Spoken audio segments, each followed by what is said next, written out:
사랑하는 생명사랑교회 여러분, 지난 일주일 동안 평안하셨습니까? 오늘 온라인 예배 함께 하시는 여러분 모두를 생명과 평화의 예수 그리스도의 이름으로 환영합니다. 오늘은 창조절 8째 주일이고 또 종교개혁 주일입니다. 우리가 예전 같으면은 아마 한신대 신학대학원 우리 대학원생들이 우리 교회 목회 실습을 왔을 것이고, 또 그래서 오늘 함께 지난 실습 보고를 하는 시간을 마련할 수 있었을 텐데요. 올해는 목회 실습도 온라인으로 한다고 합니다. 좀 아쉽습니다. 앞으로 우리 교회는 한 달에 한 번씩은 우리 열림교회를 빌려서 아마 매월 마지막 주 오후 3시가 될 것입니다만 대면 예배를 드리겠습니다. 그리고 나머지 시간들은 주로 온라인 예배를 드리게 될 것 같습니다. 교회 이전 관계 때문에 지금 예배실 매우 협소해서 대면 예배로는 우리 한 달에 한 번 열림교회를 빌려서 하도록 하겠습니다. 많은 우리 교우들이 참여해 주시면 고맙겠습니다. 이제 이번 주가 지나고 나면 올해도 2달밖에 남지 않습니다. 한 해를 잘 마무리하시고 또 내년에는 새로운 여러분의 삶을 기획해 보시는 것 좋을 것 같습니다. 저희도 코로나19가 어떻게 될지 모르지만 또 새 시대에 맞는 목회를 잘 짜보려고 합니다. 이제 성부, 성자, 성령의 임재를 알리는 세 번의 징울림과 함께 우리 성삼위 하나님의 따뜻한 사랑이 여러분에게 함께 하시기를 기원하며 우리 또한 마음을 모아서 진심으로 하나님께 예배하겠습니다.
누가 주님의 산에 오를 수 있으며 누가 그 거룩한 곳에 들어설 수 있느냐?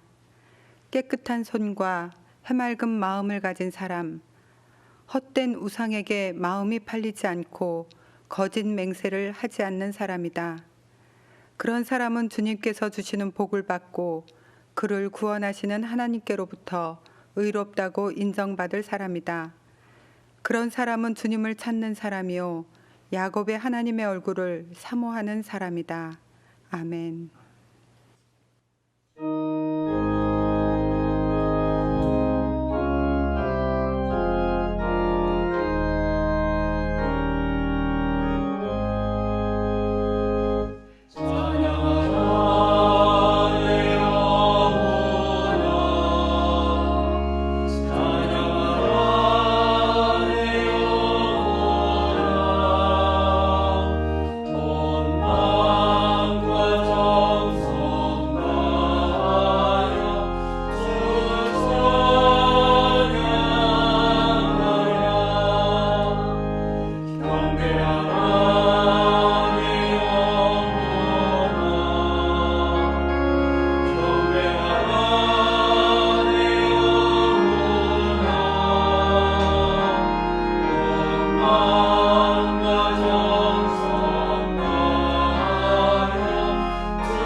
나의 힘이신 여호와여, 내가 주를 사랑하나이다.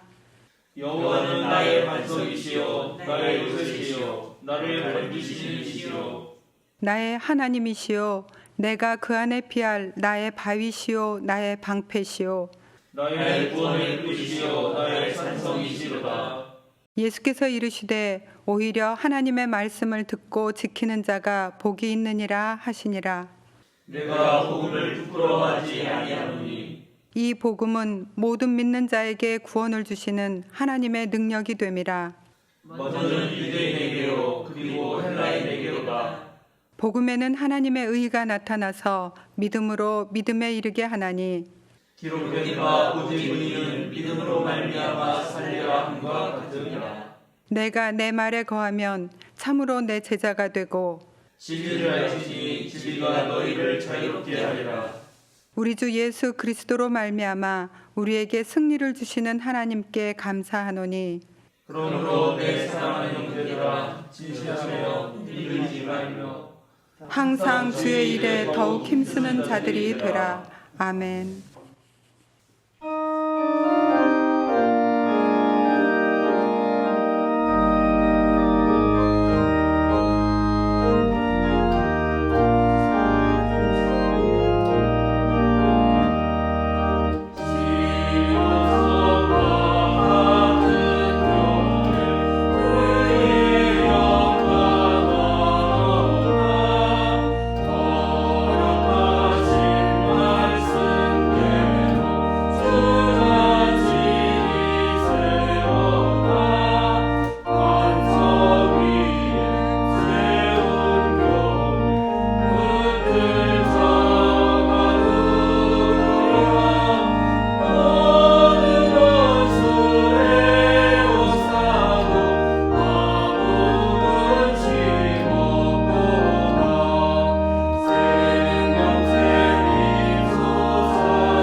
이 예배를 위해서 정정순 권사님 목회 기도해 주시겠습니다.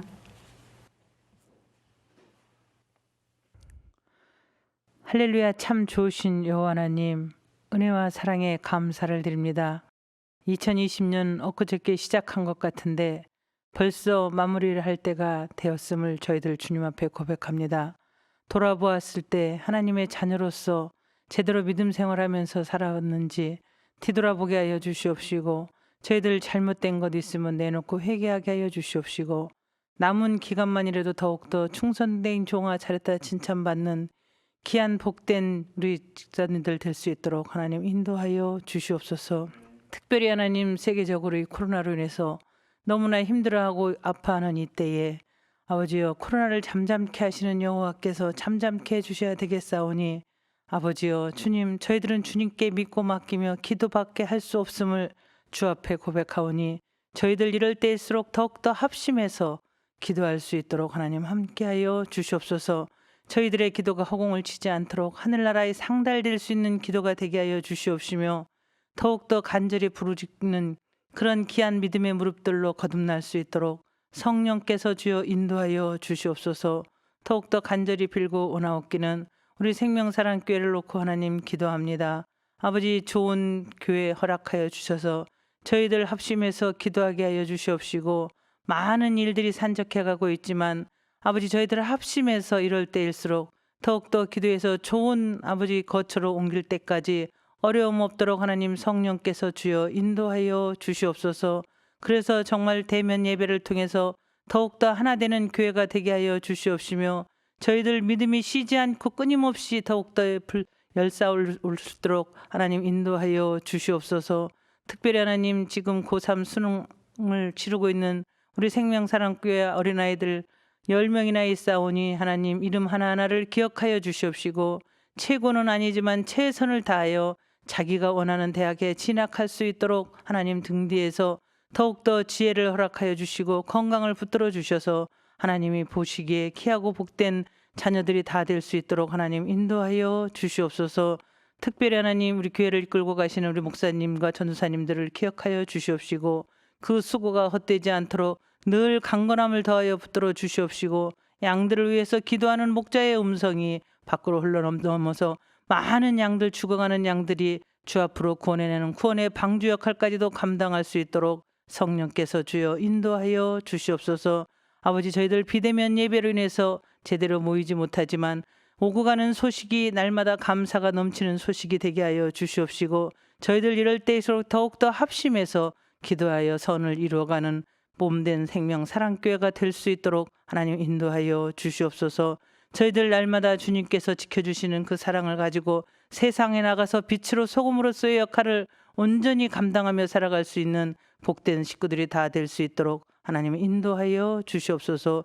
모든 것 주님께 믿고 맡겨오며 예수 그리스도의 이름으로 기도하여 싸움나이다.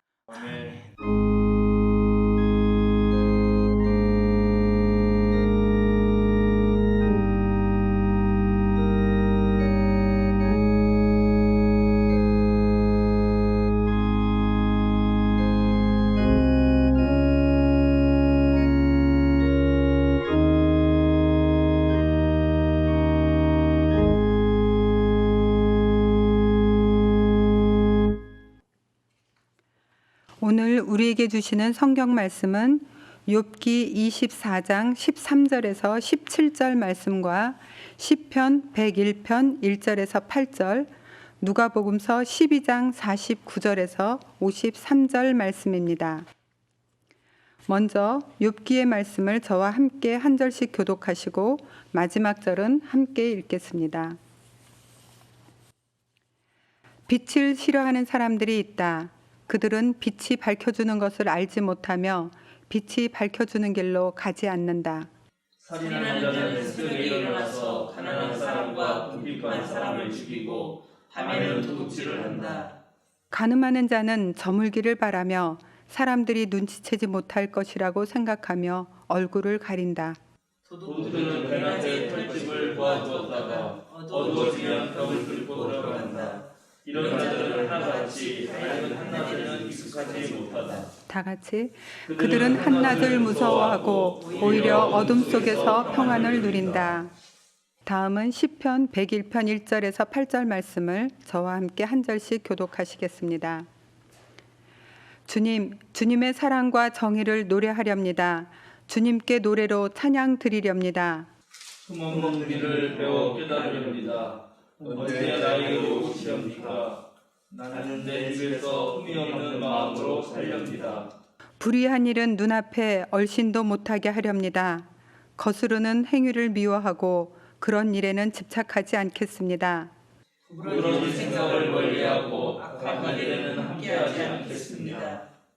숨어서 이웃을 헐뜯는 자는 침묵하게 만들고 눈이 높고 마음이 오만한 자는 그대로 두지 않으렵니다. 나는 이 땅에서 믿음직한 사람을 여겨보다가 내 곁에 있게 하고 의미 없어 사는 사람을 찾아서 나를 받들게 합니다. 속이는 자는 나의 집에서 살지 못하게 하며 거짓말하는 자는 내 앞에 서지 못하게 하렵니다. 이 땅의 모든 악인들에게 아침마다 입을 다물게 하고 사악한 자들을 모두 주님의 성에서 끊어버리겠습니다. 마지막으로 누가복음서 12장 49절에서 53절의 말씀을 한 절씩 교독하시고 마지막 절은 함께 봉독하겠습니다. 나는 세상에다가 불을 지르러 왔다. 불이 이미 붙었으면 내가 바랄 것이 무엇이 더 있겠느냐. 그러나 나는 받아야 할 세례가 있다. 그 일이 이루어질 때까지 내가 얼마나 괴로움을 당할지 모른다. 너희는 내가 세상에 평화를 주러 온 줄로 생각하느냐? 내가 너희에게 말한다. 그렇지 않다. 도리어 분열을 일으키러 왔다. 이제부터 한 집안에서 5식구가 서로 갈라져서 셋이 둘에게 맞서고 둘이 셋에게 맞설 것이다. 다 같이 아버지가 아들에게 맞서고 아들이 아버지에게 맞서고 어머니가 딸에게 맞서고 딸이 어머니에게 맞서고 시어머니가 며느리에게 맞서고 며느리가 시어머니에게 맞서고 서로 갈라질 것이다. 찬송가 585장 부르시겠습니다.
나는 불을 지르러 왔다라는 제목으로 목사님 말씀이 있겠습니다.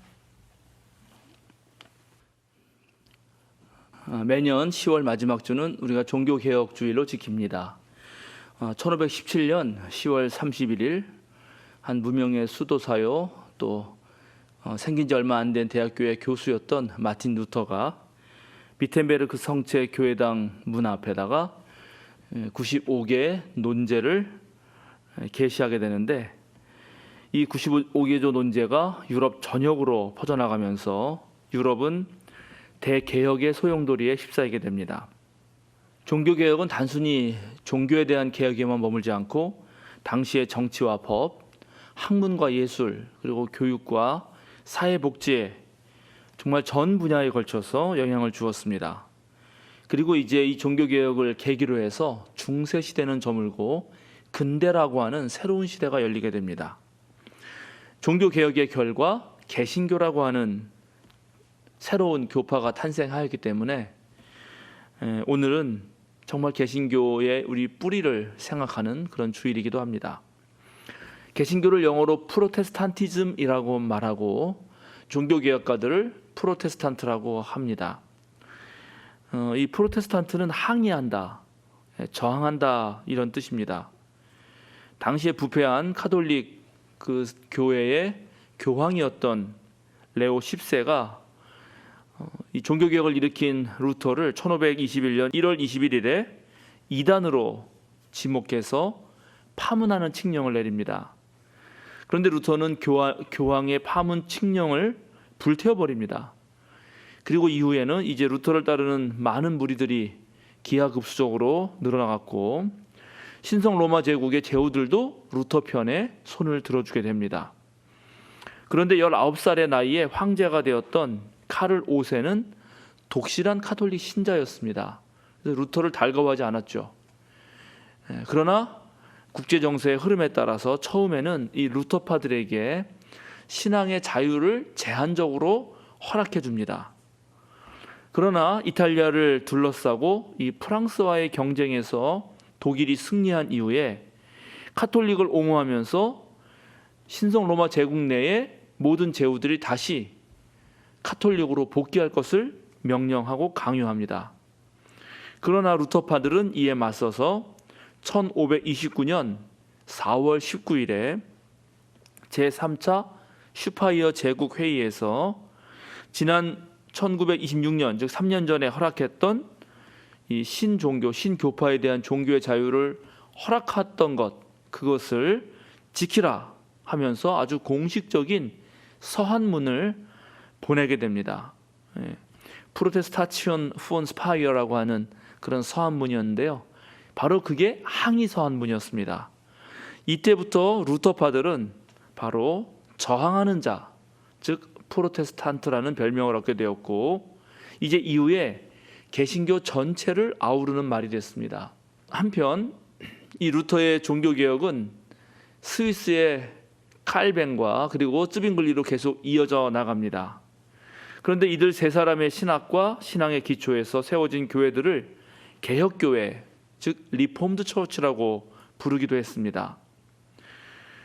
개신교의 정착과 그리고 제도화에 큰 공을 세워서 종교개혁을 완성했다라고 평가를 받는 칼뱅은 개혁된 교회는 항상 개혁되어야 한다라는 유명한 말을 남깁니다. 즉 개혁된 교회, 리폼 처치가 자신의 정체성을 유지하려면 늘 개혁하는 교회, 리포밍 처치가 되어야 한다는 것입니다. 종교개혁주의를 맞아서 우리 개신교가 늘 개혁하는 정신으로 세상의 불의와 부패에 맞서서 저항하는 그런 신앙 공동체임을 기억해야 할 것입니다. 저항과 개혁은 이 세상을 향해서도 이루어져야 하고 또 우리 자신을 향해서도 이루어져야 합니다. 우리가 머물러 안주하는 순간 그리고 이미 이루었다라고 생각하는 그 순간 언제나 부패와 타락이 우리 몰래 우리 안으로 스며들게 되기 때문입니다. 그런데 가만히 생각해 보면 성서의 전통과 또 그리스도교의 역사는 언제나 변혁을 주도해 왔습니다. 아주 고대 사람들은 눈에 보이는 힘과 권력, 부와 명예를 추구했는데 우리 믿음의 조상인 아브라함은 하나님의 약속만 오로지 그 약속의 말씀만 믿고 안정되고 풍요로웠던 자기 조상의 땅을 떠나서 미지의 세계로 나아갑니다. 이스라엘이 풍요해지고 번영을 누렸던 그 오므리 왕조 시절에 예언자들은 그 이스라엘이 번영한 것을 축하해 주기는커녕 오히려 우상 숭배와 불평등에 대한 매우 강한 어조의 심판과 경고의 메시지를 보냅니다. 로마 제국 치하에서 이스라엘 백성들의 하나님 신앙이 점차 흔들리고 그리고 민족주의적 감정이 고조되었을 때 예수님께서는 이스라엘 갱신을 말씀하시면서 오히려 하나님의 보편적인 사랑의 눈뜨기를 가르치셨습니다. 또 첫 교회가 이 가부장적 질서인 유대교로 회귀하려고 할 때 바울 사도께서는 서유럽 전체로 선교 여행을 떠나시면서 새로운 그리스도교를 만들어냅니다. 높은 도덕성으로 존경받고 그래서 온 세계로 뻗어나가던 기독교가 이제 제국 로마의 종교, 로마의 국교가 되면서 지배 종교, 힘의 종교로 변질되자 또 많은 참된 신앙인들은 사막으로 들어가서 수도원 운동을 벌입니다. 그러나 이제 시간이 흘러서 수도원마저도 국가 종교에 물들고 교황은 제국의 힘을 탐내고 성직자들과 교회가 돈벌이의 혈안이 되자 이제 종교 개혁자들이 나서서 변혁의 깃발을 들게 된 것입니다. 한국 개신교도 마찬가지입니다. 구한말 우리 사회는 형식주의와 관료주의 그리고 전 근대적인 계급 질서에 머물러서 매우 빠르게 변하고 있는 그런 세계 정세를 읽지 못하고 정말 날이 가면 갈수록 쇠락하고 있었습니다. 그때 이 땅에 한국 개신교가 들어왔고 이 개신교는 인권을 존중하고 또 자유와 평등, 자주적 의식을 우리 국민에게 심어주었습니다. 3.1운동을 주도적으로 나서서 민족의식을 심어주었고 또 근대식 교육과 의료제도를 통해서 정말 이 사회의 소금과 빛의 역할을 감당했습니다.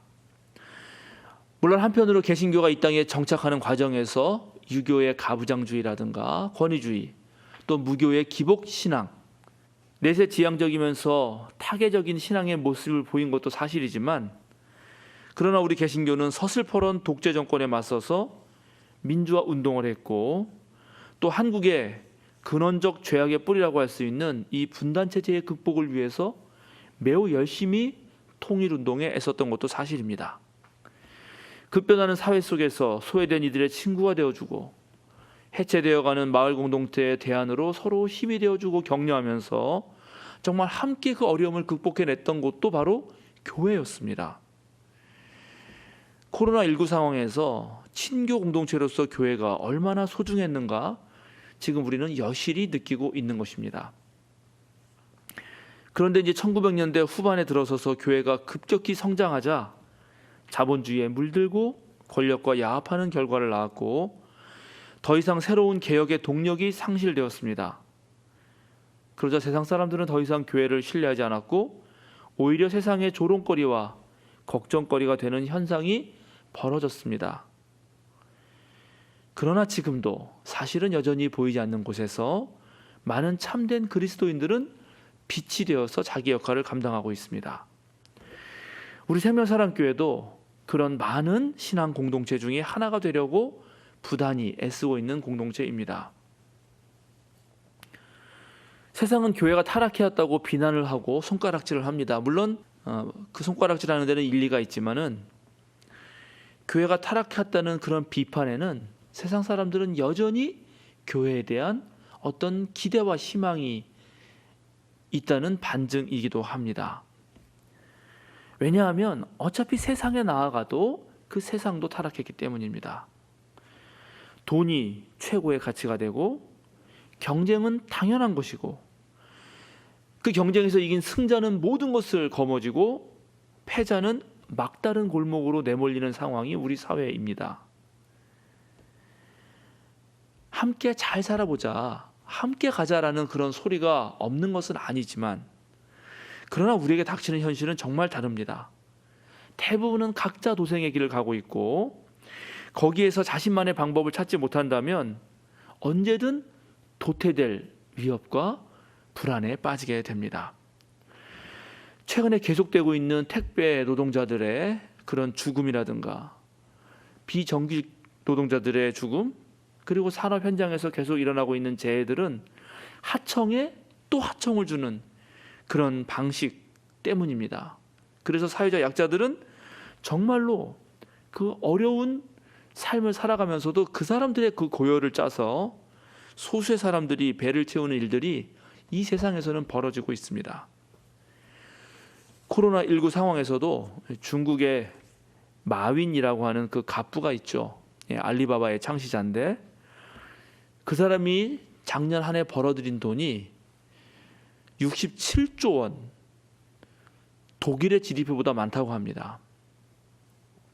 자유민주주의 사회에서 가장 중요하게 여기는 가치들은 자유와 평등입니다. 그중 자유는 독재 권력에 맞서서 정치적 자유를 획득하게 하고 그래서 정말로 자유로운 삶을 살게 하기도 하지만, 그러나 한편 개인의 사적 재산을 인정하고 능력에 따라서 돈을 벌 수 있는 그런 경제적 자유의 보장은 이 시장 자본주의 아래에서는 불평등을 양산할 수밖에 없습니다.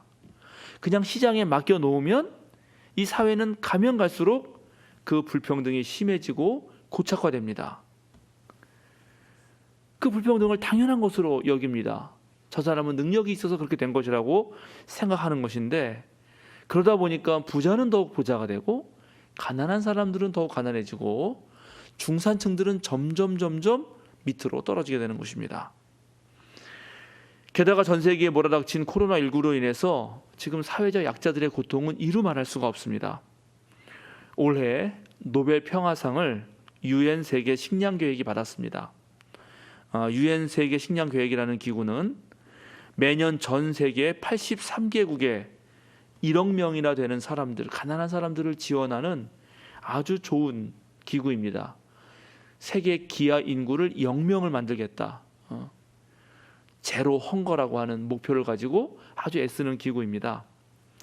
그런데 이 기구의 발표에 의하면 코로나19 때문에 절대 기아 선생에 놓인 그런 위기 기아 인구가 2019년보다 2020년에 2배나 늘었다는 것입니다. 이미 작년에 다양한 그 기후변화, 기후재앙과 전쟁 같은 것으로 인해서 1억 3,500만 명이 지금 당장 먹을 것을 주지 않으면 거의 굶어 죽을 지경에 놓여 있었는데, 그런데 올해는 코로나로 이제 올해 연말이 되면 2억 7천 명가량이 그런 상황이 된다는 보고가 있었습니다. 그런데 사실 전 세계 사람들이 남는 음식만을 버리지 않아도 그 음식만 가지고 20억 명을 먹일 수 있습니다. 그런데 아직도 인류는 내 자신의 문제에만 매몰돼서 함께 살아가는 지혜를 실천하지 못하고 있는 것입니다. 오늘 우리가 읽은 욥기의 말씀을 한번 봅시다. 빛을 싫어하는 사람들이 있다. 그들은 빛이 밝혀주는 것을 알지 못하며 빛이 밝혀주는 길로 가지 않는다. 살인하는 자는 새벽에 일어나서 가난한 사람과 궁핍한 사람을 죽이고 밤에는 도둑질을 한다. 간음하는 자는 저물기를 바라며 사람들이 눈치채지 못할 것이라고 생각하며 얼굴을 가린다.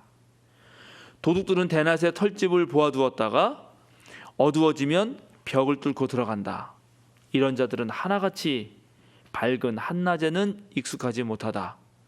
그들은 한낮을 무서워하고 오히려 어둠 속에서 평안을 누린다. 지금 욥은 이 세상에서 벌어지고 있는 어떤 정확한 현실의 한 자락을 밝히 보여주고 있습니다. 빛보다 어둠을 더 사랑하고 환한 대낮보다 악을 행하기 좋은 그 밤을 더 평안히 여기는 사람들이 있다는 것입니다. 그 사람들은 빛이 밝혀주는 것을 알지 못하고 또 그렇기 때문에 빛이 밝혀주는 그 길로 가지 않습니다. 그런데 이들의 악행으로 인해서 바로 가난한 사람들과 궁핍한 사람들이 훨씬 더 곤혹을 당하고 우리 평범한 시민들의 일상의 삶이 망치게 되는 것입니다. 그러나 우리가 이런 범죄자들의 삶을 또 가만히 살펴보면 그 사람을 사탄이나 마귀, 무슨 악마로 그렇게 규정할 수 없다는 사실을 알게 됩니다. 왜냐하면 태어나면서부터 악마로 태어난 사람은 없기 때문입니다.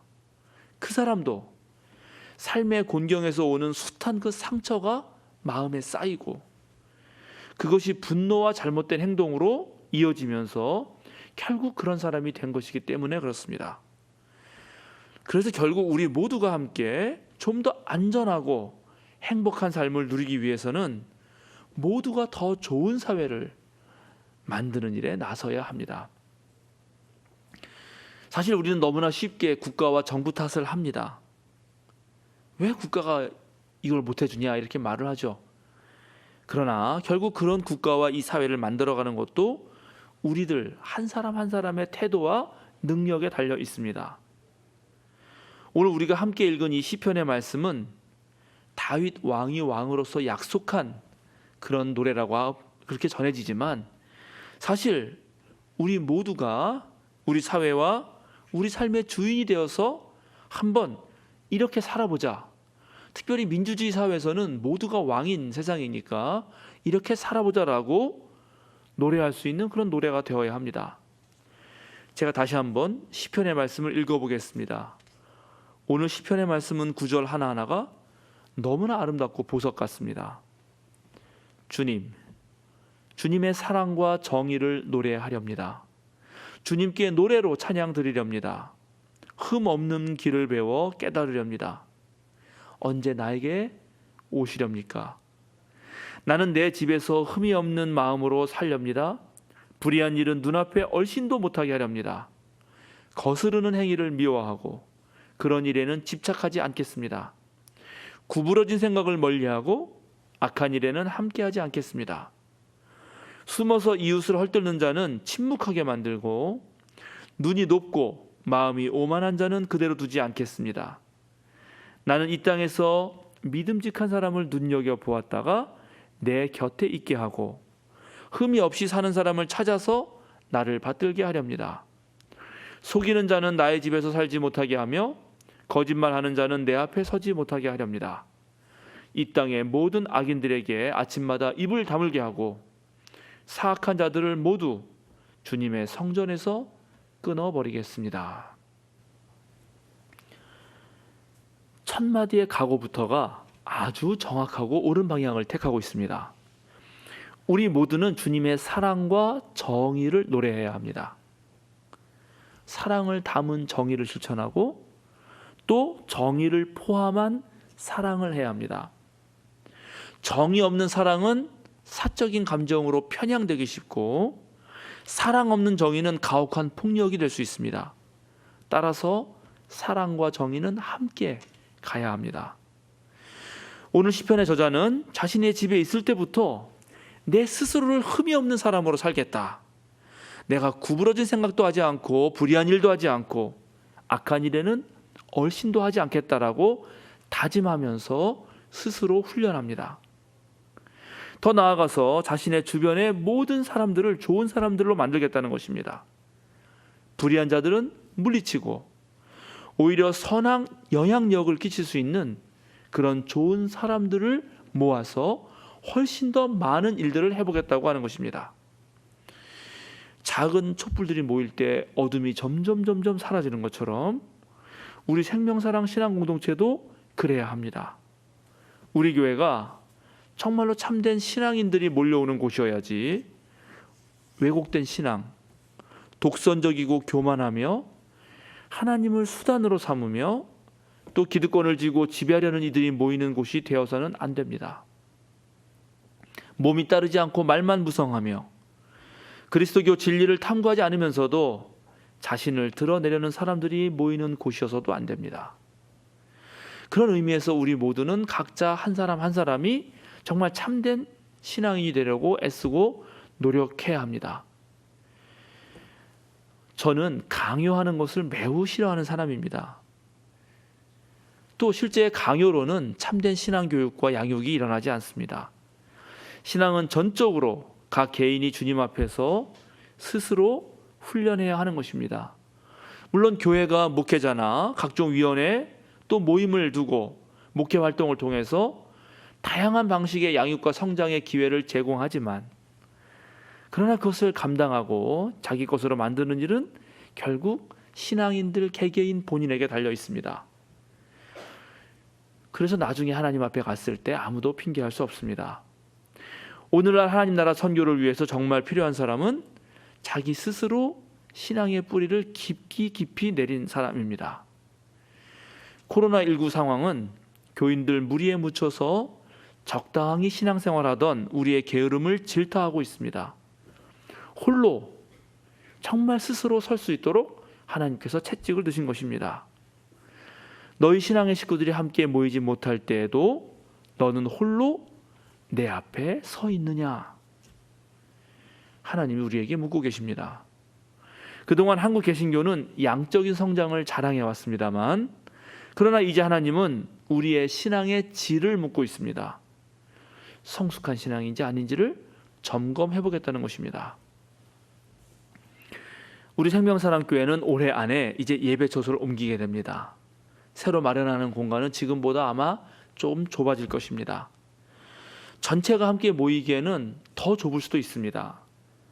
그러나 기존의 관점에서 그것을 보자면은 목회 활동이 쉽지 않겠는데 우리가 좀 더 위축되는 건 아닐까? 그런 우려가 들 수도 있습니다. 그러나 저는 좀 달리 생각합니다.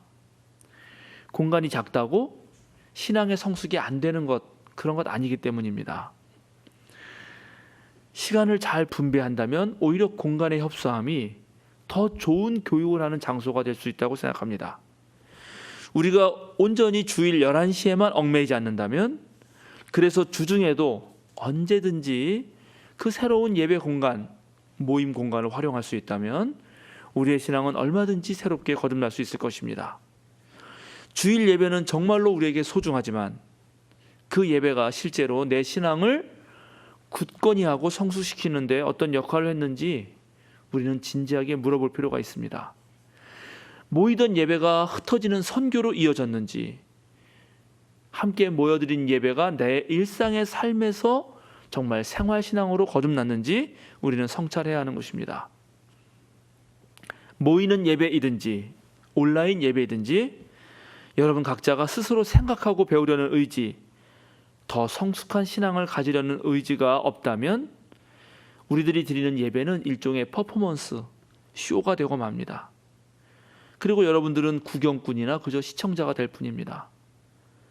보고 즐기고 만족감을 누리는 것으로 끝나는 거죠. 종교 시장의 소비자로서 그냥 그렇게 사는 것입니다. 그러나 우리 생명사랑교회 목회와 신앙 훈련이 지향하는 바는 참된 그리스도인으로 예수의 제자가 되어서 정말 하나님 나라의 삶을 사는 것이지 종교적 욕망을 채우기만 하는 그런 소비자가 되는 것은 아닙니다. 우리 삶의 진정한 변화가 없다면 오늘 예배가 너무 감동적이었어, 목사님 설교에 은혜 받았어 라는 그런 모든 말들은 그저 자기 위안에 머무를 뿐 하나님 나라에 도움이 되지 않습니다. 우리가 감정적인 만족을 신앙으로 착각한다면 우리 주님께서는 우리에게 나는 너를 도무지 알지 못한다, 그렇게 말씀하시게 될 것입니다. 오늘 예수님은 불을 지르러 세상에 왔다고 말씀하십니다. 우리에게 물이 서로 화해시키고 포용하고 또 살려주고 생명을 주는 이미지라면 불은 파괴와 심판, 죽음의 이미지입니다. 예수님은 물론 생명의 물이시지만 때때로 모든 것을 휩쓸어가는 불이기도 합니다. 예수님의 이 말씀을 통해서 오늘날 우리는 무엇을 살려낼 것인지, 그리고 무엇을 깨끗하게 없앨 것인지 선택해야 합니다. 불을 지르러 왔다는 말씀에 이어서 나는 평화를 주러 온 것이 아니라 분열을 일으키러 왔다라고 말씀하십니다. 그런데 오늘 분열의 양상을 보니까 부모 세대와 자녀 세대 사이의 갈등을 다루고 있습니다. 여기 부모와 아들, 그리고 그 아들의 아내, 즉 며느리겠죠. 부모 입장에선 딸, 이렇게 5 가족이 함께 사는 가정이 있습니다. 그런데 부부가 서로 싸운다든지 시누이와 올케가 싸운다든지 남매가 불화를 일으키는 내용은 없습니다. 오직 부모 세대와 자녀 세대만이 갈등을 일으키고 있는 것입니다. 왜일까요? 이것은 이미 지나간 과거의 매일 것인가, 아니면 다가올 미래를 지금 이 자리에서 선취할 것인가의 싸움이기 때문에 그렇습니다. 세상은 이미 변했고 앞으로도 더욱 변해갈 것입니다. 그런데 세상에는 그 옛날 그 과거의 명성과 영광, 그리고 습관, 이전부터 가지고 있던 그 기득권을 붙잡고 놓지 않으려는 사람들이 있습니다. 바로 그것 때문에 불평등은 심해지고 부패한 세력들이 여전히 기세등등합니다. 그러나 다가오는 하나님 나라는 전혀 새로운 세상입니다. 오늘 예수님의 말씀을 문자 그대로 읽어선 안 됩니다. 부모와 자식 간에 서로 맞서라고 하는 말이 아닙니다. 잘못된 관행을 붙들고 그것에 집착하면서 자신만을 위해 몰입하는 인간이 되지 말고 새롭게 열리는 세계에 자신을 열어놓으면서 모두가 함께 평등하게 사는 세상을 꿈꾸라는 것입니다. 이 둘 사이에 타협은 없고 이 둘 사이에는 평화가 없습니다. 이것이 예수님의 단도직입적인 말씀입니다. 종교개혁이 일어날 당시 교황은 자신을 하나님으로 여겼습니다. 교회는 돈을 벌기 위해서 면죄부를 남발했고, 당시 오늘날 코로나와 비슷한 패스트로 인해서 정말 많은 사람들이 죽었는데 거기에는 성직자도 있습니다. 많은 성직자들이 죽자 이제 성직자가 부족해지니까 성직 매매가 횡행했습니다. 아무나 돈을 주고 성직을 살 수 있었습니다. 성직자가 되는 거죠. 성경조차 읽을 수 없으면서 성직자들이 되어서 그저 교황청에서 내려주는 그 설교문을 달달달 외워서 설교하는 사람들도 있었습니다. 교회는 지옥에 대한 백성들의 그 공포심을 자극시켜서 장사를 했습니다. 이런 모든 행위는 성서를 위반한 것입니다. 뿐만 아니라 교회가 황금송아지의 유혹에 넘어가서 정말 세상보다 더 추하게 되어버린 그런 세상이 된 것입니다. 오늘날도 비슷합니다. 교회에서 성서는 올바르게 읽혀지지 않고 기독교 윤리는 땅에 떨어졌으며 교회의 조직과 체제는 힘과 권력, 돈에 의해서 운영됩니다. 이러다 보니까 세상 사람들을 향한 전도가 되지 않습니다. 정말 실력 있는 목회자들은 줄어들고 세상의 비난과 비판 속에서 교회는 점점점 그 생명력을 잃어가고 있습니다. 다시 교회 개혁이 필요한 때입니다. 종교개혁가들은 그때 당시 오직 하나님의 은혜로, 오직 믿음으로, 오직 성서로 돌아가라고 말했습니다. 저는 이들의 외침에 전적으로 동의하면서 다시 한번 성서로 돌아가는 말에 주목합니다. 우리가 정말 진지하게 성경 말씀을 읽고 그 읽은 그대로 바르게 살아가려고 철저하게 노력할 때만이 교회는 살아날 수 있습니다. 과연 우리 생명사랑교회가 이것을 해낼 수 있을까요? 그것은 정말 저와 여러분의 자세와 태도에 달려 있습니다. 우리는 아직 많이 부족합니다. 하나님의 말씀으로 내 자신을 무장하지 못했기 때문입니다. 여전히 신앙이 하나의 액세서리가 되고 그저 취미 생활에 불과할 때가 있습니다. 그렇게 되면 교회는 맛있는 소금이 됩니다. 루터가 쓴 95개조 면죄부에 대한 95개조 반박문 중 50조는 이렇습니다. 만일 교황이 면죄부를 퍼뜨리는 자들의 강제 징수를 알고 있다면 그는 성 베드로 성당을 양떼들의 가죽과 뼈로 건축하느니 차라리 잿더미로 만드는 것이 더 낫다고 그리스도인들은 배워야 한다. 그렇습니다. 오늘날 교회가 자신을 보존하고 건축물을 유지하기 위해서 교인들의 피땀 어린 그 노동력을 착취하거나 교회가 거짓 뉴스나 왜곡된 복음으로 자본주의에 물들어서 오염된 말씀으로 교인들과 세상 사람들을 현혹하고 있다면 그런 교회는 망해야 한다는 것을 여러분은 배워야 합니다. 우리가 새로운 공간을 마련하고 그곳으로 이사가는 것은 하나님 나라 선교의 진지를 구축하는 것이지 무슨 재테크를 한다거나 세상의 고통은 무시한 채 우리만의 안락한 공간을 마련하겠다는 것이 아닙니다. 만약 여러분들이 하나님의 말씀에 순종하지 않고 돌로 떡을 만들고 성전 꼭대기에서 뛰어내리는 그런 기적으로 이 세상을 지배하라는 사탄의 달콤한 유혹에 넘어간다면 저는 여러분들의 마음에 불을 지르고 여러분들을 분열시킬 것입니다. 오늘 낮에 문대걸 목사님을 만나서 식사도 하고 이런저런 이야기를 나눴는데 목사님께서 이런 말씀을 하세요. 아유, 생명사랑교회 대단한 일 했다. 이렇게 어려운 시국에 지하를 탈출했으니 생명사랑교회 지하 탈출한 그런 축하연을 베풀어야겠다고. 그러나 목사님 이미 잘 아시겠지만 대형 교회 만들려고 하지 마세요. 탄탄한 교회가 중요합니다. 목사님이 저에게 이렇게 아주 좋은 말씀을 해주셨습니다. 우리가 하나님을 만나고 그분의 말씀으로 산다는 것은 우리의 정신을 맑게 깨치는 것이요 진리를 사랑하는 것이요, 선함과 아름다움을 추구하는 것이요, 바르게 사는 것이요, 이웃의 고통에 함께 아파하는 것이요, 내 자신을 내주자는 것입니다. 그리스도인이 된다는 것은 사적인 이익보다 공공의 감각을 키워서 공존하고 상생하는 사회를 만드는 그런 능력을 갖는다는 것입니다. 우리는 이것들을 하기 위해서 새로운 공간을 마련합니다. 우리들의 도전과 열정들이 진정으로 우리 신앙을 참되게 하고 하나님께 영광을 돌리는 일이 되길 빕니다. 교회가 복음을 하찮게 여기고 예수 그리스도의 진리를 우습게 여겨서 하나님의 명예에 손상을 입혀서는 안 됩니다. 21세기는 중세 시대가 아닙니다. 누구나 자유롭게 자신의 종교를 선택할 수 있습니다. 자본의 힘이나 국가의 공권력으로 신앙을 강제할 수가 없습니다. 그러니 오늘 제 설교를 듣고 있는 여러분 모두도 자유롭습니다. 여러분 스스로가, 나 스스로가 그리스도교 신앙을 가지겠다고 선택하셨다면 참된 그리스도인이 되십시오. 적당히 신앙생활을 하려는 유혹을 뿌리치십시오. 여러분의 마음에 불을 지르신 그 예수님의 거룩한 사랑의 불씨를 활활 타오르도록 만드십시오.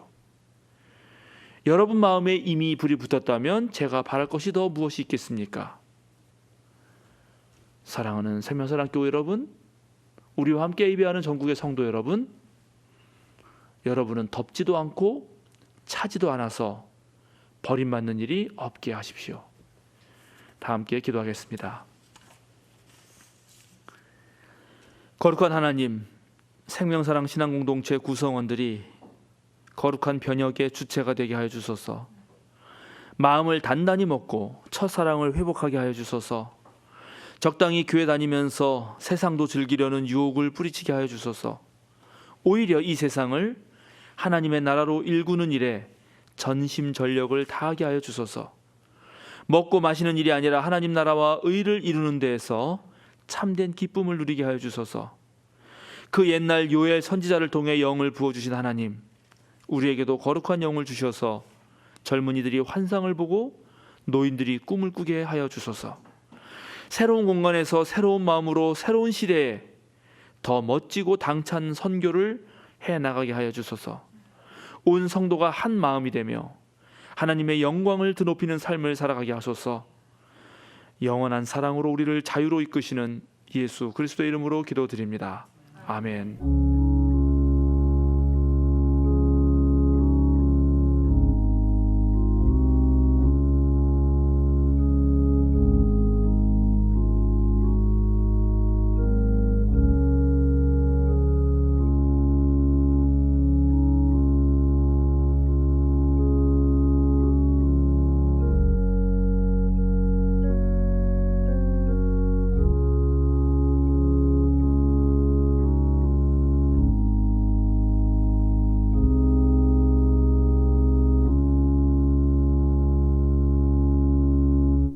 사도신경으로 우리의 신앙을 함께 고백합니다. 나는 전능하신 아버지 하나님 천지의 창조주를 믿습니다. 나는 그의 유일하신 아들 우리 주 예수 그리스도를 믿습니다. 그는 성령으로 잉태되어 동정녀 마리아에게서 나시고 본디오 빌라도에게 고난을 받아 십자가에 못 박혀 죽으시고 장사된 지 사흘 만에 죽은 자 가운데서 다시 살아나셨으며 하늘에 오르시어 전능하신 아버지 하나님 우편에 앉아 계시다가 거기로부터 살아있는 자와 죽은 자를 심판하러 오십니다. 나는 성령을 믿으며 거룩한 공교회와 성도의 교제와 죄를 용서받는 것과 몸의 부활과 영생을 믿습니다. 아멘. 함께 찬송 586장 어느 민족 누구게나 찬양하시겠습니다.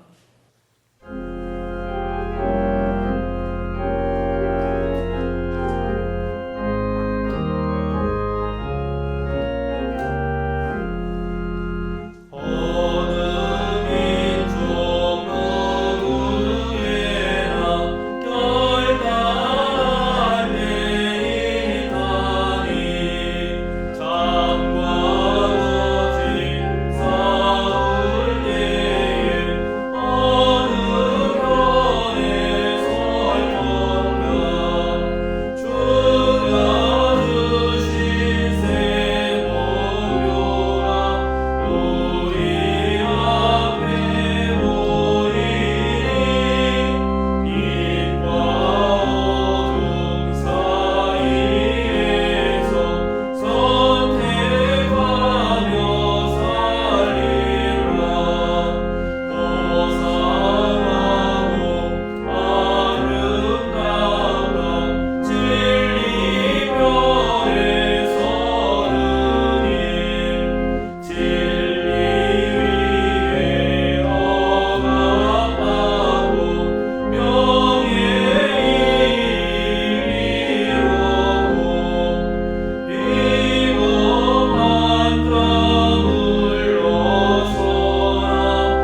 사랑하는 생명사랑교회 여러분, 어깨를 쭉 펴고 똑바로 서십시오. 세상으로 당당하게 그리고 힘차게 나아가십시오. 자유인으로 사십시오. 성령의 불을 지르십시오. 뜨거운 가슴과 냉철한 이성을 가지고 우리 주님께서 걸어가신 길로 정진하십시오. 축도하겠습니다. 이제는 우리 주 예수 그리스도의 은혜와 하나님의 무한하신 사랑과 성령님의 거룩한 친교가 새 시대를 여는 변혁의 주체로 서려는 생명사랑 교우들과 지금 이 시간 함께 예배하는 모든 성도들 위해 지금으로부터 영원토록 함께 하시기를 간절히 축원하옵나이다. 아멘.